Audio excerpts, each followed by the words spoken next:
Sir বাড়িতে আসছিল, আমরা খুব খুশি হয়েছি। ভবিষ্যতে আরও যদি কিছু লাগে উনি সাহায্য করবে। ওষুধ খেতে হয় আপনার? ওষুধ খেতে হয়? ওষুধ টাকা দিয়েছেন, আরো অনেক সাহায্য করেছেন, আর ভাতাও করে দিতে চাইছি।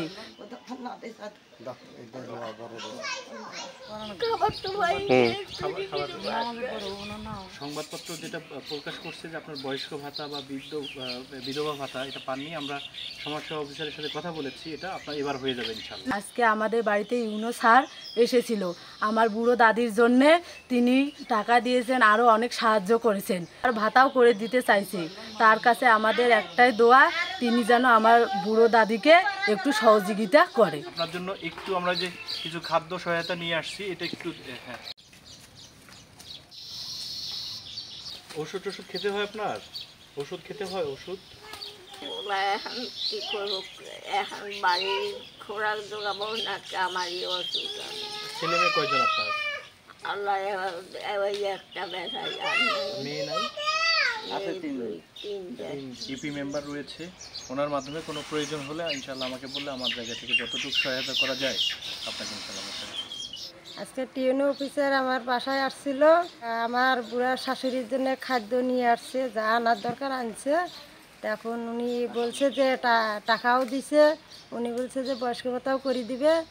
ভবিষ্যতে আরও যদি কিছু লাগে উনি সাহায্য করবে। স্যার বাড়িতে আসছিল, আমরা খুব খুশি হয়েছি। স্যারের জন্য দোয়া করি, আমার শাশুড়ির জন্য যে সাহায্য করতেছে এটাই খুশি।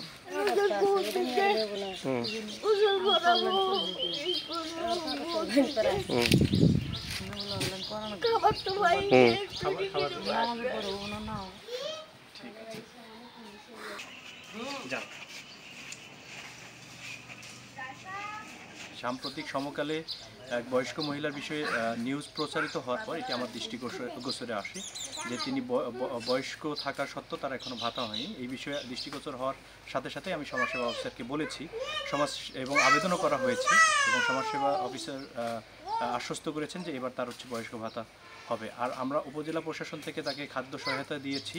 এখানকার যে ইউনিয়ন পরিষদের যে প্রশাসক রয়েছেন তাকেও ইতিমধ্যে বলা হয়েছে যে এই মহিলার খোঁজখবর নিতে, যদি কোনো প্রকার সহায়তা তার প্রয়োজন হয় সেই সহায়তা আমরা উপজেলা প্রশাসন থেকে করব। এবং এরপরেও যদি পার্সোনালি তাদের পরিবারের যারা সদস্য রয়েছে তাদের সাথে আমি কথা বলে যাচ্ছি, যদি কোনো প্রকার সহায়তা প্রয়োজন হয় আমাকে ইউনোকে ফোন দিলে আমি ইনশাআল্লাহ ব্যবস্থা করব।